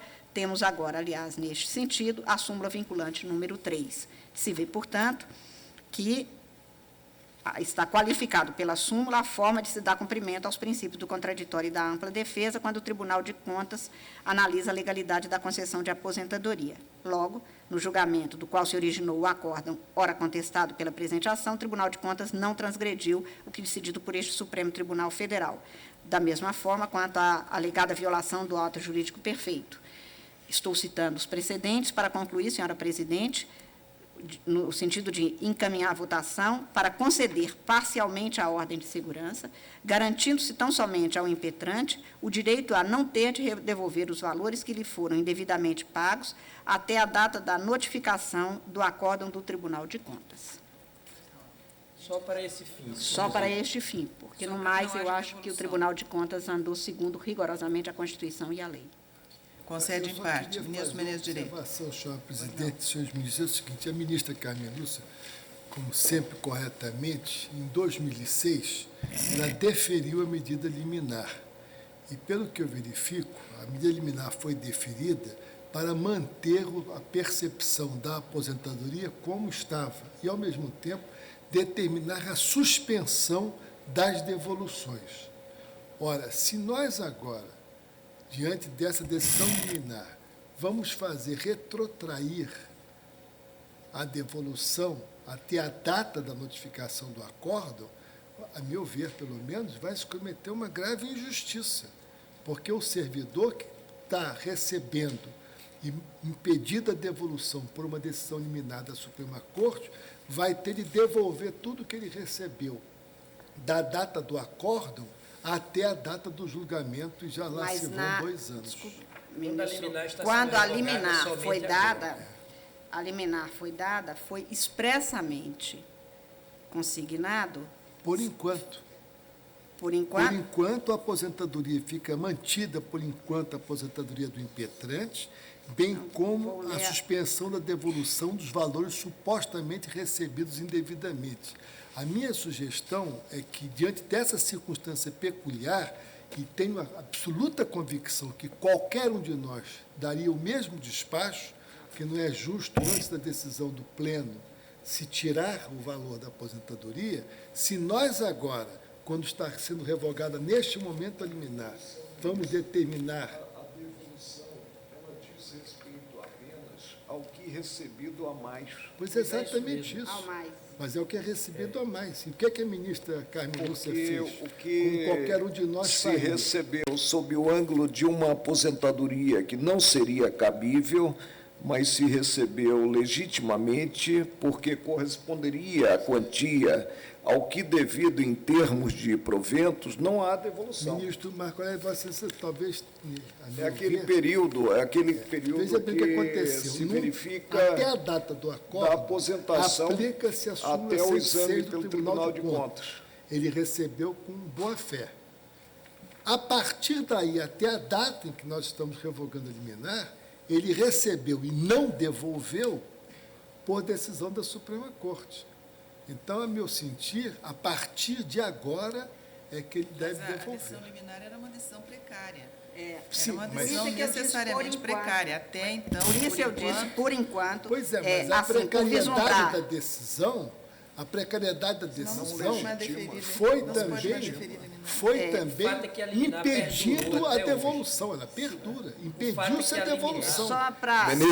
Ministro, eu não caminharia no sentido de dizer que quem deve responder, né, junto ao horário, é o autor da liminar. Não caminharia nesse sentido. Mas, como salientado pela ministra presidente, a liminar é algo precário e efêmero. Não legitima uma certa situação quando se vem a indeferir, Mas, ao fim, ministro Marco Aurélio, a veja bem, própria neste ordem. caso, eu estou destacando essa Eu resisto peculiaridade. muito. Senhor ministro, Agora, ministro agora, direito, ministro, Vossa Excelência me permite. Claro, com muito É prazer. muito sintomático o TCU não ter observado o próprio verbete quanto à desnecessidade de devolução de parcelas, desnecessidade que eu não endosso. Porque a administração pública está submetida ao princípio da legalidade estrita. Se é um pagamento a maior, cabe a devolução, como previsto na Lei 8.112/90. E a Lei 8.112/90 não cogita do elemento subjetivo, ou seja, o dolo, né, no recebimento. mas não ficou comprovado. Agora, de o bem dolo. intencionados, principalmente no campo do serviço público, o Brasil está cheio. Mas, olha, o Ministro Menezes ministro Direito, ministro Menezes Direito, eu gostaria apenas de ler Claro. o item 7 da liminar? decisão de E liminar, ainda onde eu dizem disse, que eu sou assim, progressista. por vislumbrar, caracterizado o relevante fundamento do pedido formulado, o perículo, embora presente no dano imediato, que a suspensão de proventos de caráter nitidamente alimentar poderia ensejar, antes eu digo exatamente quanto à situação de saúde dele, cardiopatia grave, e ainda a possibilidade de ineficácia da medida ao final se vier a ser determinado, nos termos do artigo 7º, inciso 2 da Lei 1.533, para que seja mantida, por enquanto, a aposentadoria, bem como a suspensão da devolução dos valores supostamente recebidos. Este, por enquanto, significava que, neste período, até que se verificasse se era o caso da devolução. Não, eu entendi bem a medida liminar de Vossa Excelência. O que eu estou afirmando é que, nesse caso, não só se manteve o recebimento dos proventos, mas também se determinou a suspensão da devolução. Do 184. Eu sei, ministro, eu não estou contestando isso, eu estou afirmando que Vossa Excelência corretamente assim decidiu, e eu decidiria da mesma maneira.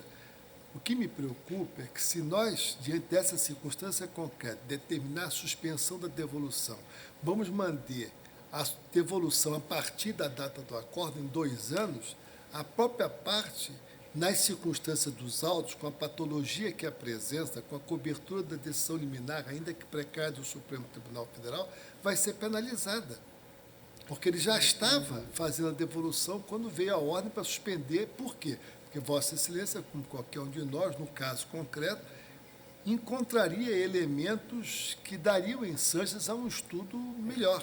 Então, nessa circunstância que eu estou ponderando apenas no sentido de que nós deveríamos determinar que, a partir de agora, fosse efetuada a aplicação da O medida. fato é que a liminar concedida pela ministra Carmen Lúcia teve a sua eficácia protraída ou perdurada até a data de hoje, incidindo sobre proventos que, por definição, têm caráter alimentar. É um plus, né, de argumento, tem caráter alimentar. Então, a retroação dessa nossa decisão para alcançar a data em que proferido o acórdão pelo TCU, importa uma devolução no respectivo período de tudo quanto recebido. E no caso, nós já estamos confirmando o acerto da decisão do TCU, que foi de cassar a aposentadoria do impetrante. Né? Estaríamos apenas modulando o efeito, não é, da nossa decisão, que está respaldada durante todo esse tempo por uma liminar, né? No exercício do poder de cautela, que é próprio do ofício judicante, Vossa Excelência impediu a suspensão dos proventos e, simultaneamente, impediu a devolução do quantum supostamente recebido a mais. Quanto à devolução, Suspendeu a devolução por hora. Dos 180 mil, eu estou concedendo parcialmente para ele não ter de devolver. Então, isso não mudaria. Mudaria apenas o que ele passou a receber indevidamente desde o período em que quebrou-se a presunção de legalidade daquela aposentadoria, que foi com o Tribunal de Contas. Ele veio às portas do Supremo. Nós dissemos, não, diante de um caso mais complexo, mantenha-se este pagamento até que se chegue à conclusão. Então, quanto à devolução dos 188 mil, eu estou concedendo nesta parte exatamente para garantir que ele não tenha de devolver. Eu estou interpretando, por enquanto, esse fraseado no seguinte sentido: até que venha o julgamento de mérito. Exatamente. Então, o julgamento de mérito opera a partir de agora. Ou seja, por enquanto, até que sobrevenha o julgamento de mérito. A eficácia fica assegurada. Mas uma liminar tem natureza precária. Ele já não tinha segurança nem certeza quanto ao que ele estava recebendo em face do acórdão do Tribunal de Contas. O risco corre à conta do beneficiário, o Estado não é responsável. Sim. Aí, no caso, Ele ingressou com mandado de segurança e... Pediu uma liminar, e a liminar, eu ainda citando exatamente a precariedade da sua também condição. impetrou o mandado de relatora ficasse segurança ao obrigada a invés de delegar observar de imediato a poder ter decisão algum do efeito Tribunal de decisão. Contas. Aí é um risco que o jurisdicionado corre. Também, não é, ministro Marco Aurélio, não há que se falar aqui que ele teria mais confiança, porque a aposentadoria dele e aquele pagamento já estava em xeque exatamente diante da decisão do Tribunal de A Contas. importância é alta, né, que ele teria que devolver. Quanto a essa devolução, que eu estou... a alta é a de 188 mil. Esta eu estou concedendo para ele não devolver porque recebeu Então, não antes. impressiona o problema de Agora, se tratar de um professor, porque geralmente os professores são muito mal remunerados. Né? Mas a importância é alta. Ele teria que recebeu devolver. pelas funções e como eu disse, com 2 funções de 40 horas semanais e uma com dedicação exclusiva. Bem, a ministra relatora concede em parte, o ministro Menezes Direito diverge. Eu, então, peço a Vossa Excelência, eminente ministra Carmen Lúcia, para, no caso concreto, considerando as peculiaridades do caso concreto, entender que deve-se dar eficácia à questão da devolução até a data deste julgamento, considerando o caso concreto, sem questionar a matéria relativa à precariedade da medida liminar. Como Vossa Excelência salientou muito bem, a situação é de um professor com saúde precária que vinha fazendo a devolução, ingressou no Supremo Tribunal Federal, foi determinado, como é de praxe, que se mantivesse o pagamento dos proventos de aposentadoria e, ao mesmo tempo, que se suspendesse a devolução. Então, diante dessa circunstância concreta, me parece conveniente alargar a questão da boa-fé para cobrir também este período. Portanto, eu apenas divido nesta pequena parte do voto da eminente ministra Carmen Concede em Lúcia. maior extensão. Ministro Eros Grau. Senhora presidente, eu serei breve, não vou me estender, prometo. Mas esse caso, no meu modo de ver, ele é bastante importante porque nós estamos diante de uma oportunidade de decidir, a partir de uma pauta de interpretação e aplicação do direito, que antigamente se chamava equidade e que hoje em dia é referida como proporcionalidade. Eu tenho várias vezes aqui investido vigorosamente contra o uso da proporcionalidade como critério para exame da constitucionalidade das leis, afirmando que isso não nos é permitido, porque nós estamos aí no plano da produção da norma jurídica. Não obstante, no caso, nós já ultrapassamos o momento da norma jurídica e nós estamos tomando a decisão.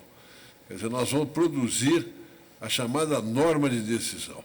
É o segundo momento. O Kelsen diz lá no último capítulo da Teoria Pura, quando ele fala da moldura do texto, que na verdade está falando da moldura da norma, aquele é o primeiro momento. Aí, no meu modo de ver, eu insisto nisso, não estou evoluindo, nem evoluindo, naquele momento não há lugar para cogitar-se da proporcionalidade. Mas aqui sim, porque aqui nós estamos tomando uma decisão diante de um caso concreto. O ministro Menezes Direito foi muito explícito, redizendo com mais ênfase o que a ministra Carmen Lúcia havia dito antes. Nós estamos diante de um caso concreto. E, nesse caso, eu tomo a decisão, como membro da Corte, fundado na velha equidade. Desculpe, porque falar da equidade é meio um pouco démodé. Então, para ser atual, embora me referido a ela, eu sou conformado e tomo a minha decisão a partir da aplicação da pauta da proporcionalidade. Então, não me parece que a norma de decisão, no caso, seria plenamente equânime, seria plenamente proporcional. Eu quero até que se conserve depois no meu voto oral esses dois equívocos, né, para deixar bem vincado que, na verdade, nós estamos falando da mesma coisa, é a velha equidade, sim. E eu vou, em nome da velha equidade, acompanhar a ministra relatora. Ministro Carlos Brito. Senhora presidente, eu vou pedir vênia à eminente relatora para também, atento às peculiaridades do caso, acompanhar a divergência iniciada pelo ministro Carlos Alberto Menezes Direito. Má-fé não se presume. Aqui se trata de uma aposentadoria por invalidez. Os respectivos... Não apreciada pelo Tribunal de Contas da União. O Tribunal de Contas da União ainda não apreciou a aposentação dele, a jubilação dele por invalidez. Não, parece que sim. Apenas o Tribunal de Contas não reconheceu o direito à dupla aposentadoria, não foi isso? Mas uma delas já reconheceu. Não, considerou ilegal porque contou o mesmo prazo. Eu superei isso pela circunstância de que a aposentadoria por tempo de serviço foi convertida em aposentadoria por tempo de invalidez. serviço, aí sim. Então, Aí ele que está veio a aposentado palha, e legalmente ele por invalidez. Agora, isso. os percentuais não, as vantagens não. Sim, Automático, né? mas o fato é que o fundamento da aposentadoria dele foi a invalidez. Não, e ele Excelência. Foi foi o tempo de Considerado serviço. o ato atacado neste mandado de segurança, a não ser que eu esteja com elementos que não correspondem à verdade. Considerado o ato atacado neste mandado de segurança, não se tem a problemática da invalidez. A invalidez surgiu quando, a meu ver, e aí isso realmente estarrece, quando o Tribunal de Contas gozou a aposentadoria por tempo de serviço. Exatamente, a aposentadoria questionada é por tempo, por isso eu fiz a análise. Mas o fato é que nós estamos, com essa nossa decisão, confirmando uma decisão do Tribunal de Contas da União que recusou ao impetrante o direito à dupla aposentadoria. Isso é incontestável, isso é fato. E, no caso, eu também me convenço da perdurabilidade da eficácia da decisão liminar de Vossa Excelência, quando não se limitou a suspender a duplicidade de aposentadoria e acumulação, mas também a própria devolução daquilo eventualmente recebido a maior. Então, atento às peculiaridades do caso, eu acompanho a divergência, o que faço, acompanho a divergência. Pois ele não divergiu, o ministro? Divergiu. Da em maior extensão, sim. Só na parte em que divergiu. Tá. Só na parte em que divergiu. Acompanho o eminente ministro Menezes de Direito, pedindo vênia, eminente relator. Ministro Marco Aurélio. Presidente, reluto e resistirei, enquanto tiver a toga sobre os ombros, a essa ótica segundo a qual, em se tratando de administração pública, em se tratando da coisa pública, é possível ter-se a perpetuação de pagamentos feitos à margem da ordem jurídica. Não vejo com bons olhos, inclusive em termos de sinalização, em termos de estímulo, essa prática. E, no caso, o que tivemos? Nós tivemos pagamentos efetuados sem uma razão enquadrável em lei. O Tribunal de Contas glosou: ninguém melhor do que ele para sindicalizar, se possível ou não, a observância do verbete que editou, quanto ao recebimento de boa-fé e ausência de obrigatoriedade de devolução. Não implementou, e não implementou por quê? A premissa foi única, o recebimento não foi de boa-fé. Concessão da liminar. A liminar é algo precário e efêmero. E o risco corre a conta daquele que a pleiteia, daquele que vem a juízo buscar uma medida cauteladora, porque latente a possibilidade de a conclusão final no processo ser contrária aos respectivos interesses. Eu peço vênia para simplesmente indeferir a ordem.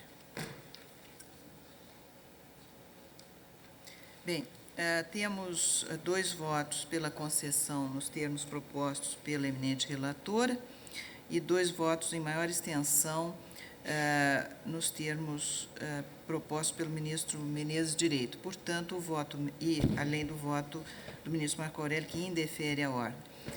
O voto médio é aquele voto nos termos proferidos pela eminente relatora, concedendo, em parte, o mandado de segurança a esta decisão do tribunal.